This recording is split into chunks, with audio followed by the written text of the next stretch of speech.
Hello friends, now I'll be reading the Hindu editorial of 5th March 2023 at 100 words per minute in 5 seconds.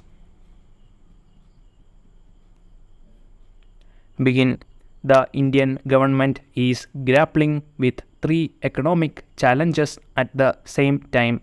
One is management of inflation, interest rates, and exchange rates, for which the Reserve Bank of India is expected to find a solution. The second is negotiating bilateral and multilateral trade agreements that protect the interests of India's farmers and workers, for which coordination is required amongst the ministries of commerce, industry, and agriculture. The third problem that is affecting all citizens is secure employment with adequate incomes, which involves all three ministries and all state governments. The third one is linked with the other two. It has become a principal cause of social tensions and political conflicts in the country. Economists do not have a systemic solution for this polycrisis. Consensus among them has broken down even about solutions to its separate parts. They are divided on whether central bankers should operate independently of governments, whether inflation should take precedence over employment, whether imports should be made less costly for consumers, or protection of workers' incomes should take precedence to increase their purchasing power, and who is hurt by the depreciation of the rupee. Economists agree that more investments will boost growth. Therefore, there are lessons in China's history. China and India opened their economies to global trade around the same time, some 35 years ago, both of industrial technologies. Since then, China attracted foreign investments that was many times more than in India, and the incomes of its citizens increased 5 times faster. Moreover, China became an industry and technology powerhouse, which the United States is being threatened by.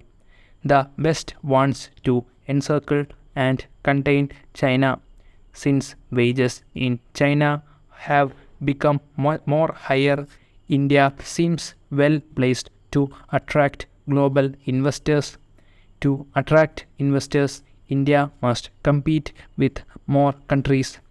Vietnam is often cited as a country that is proving to be more attractive than India to Western and Japanese investors.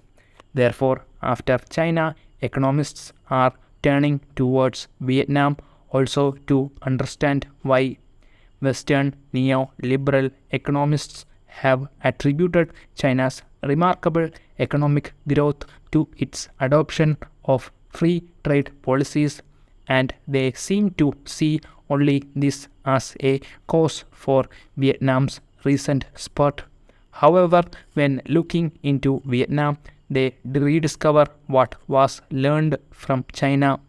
When both countries opened to foreign investors, China before Vietnam, they had already attained high levels of human development with universal education and good public health systems.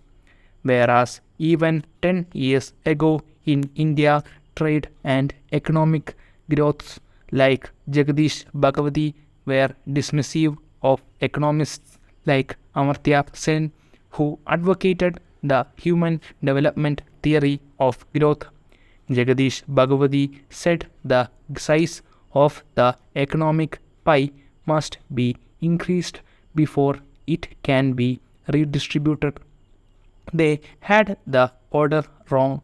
Basic human development must precede growth because it is the means for growth. Moreover, incomes must be increased simultaneously to enable more consumption and attract more investments. The clock cannot be turned back. India's policymakers will have to find a way to strengthen the roots of the economic tree while harvesting its fruits at the same time. The current paradigm of economics cannot provide solutions.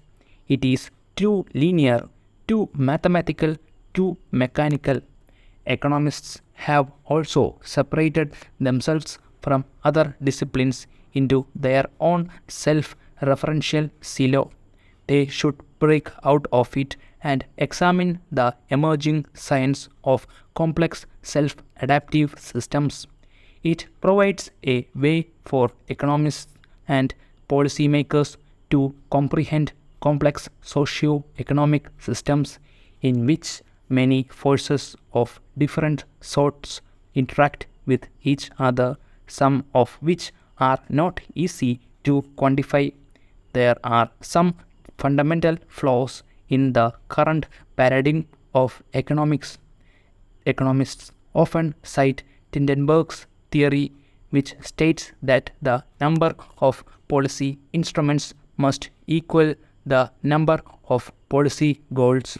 This justifies the necessity of independent monetary institutions for managing inflation, separate trade and industry specialists, and separate policies for environment management and agriculture.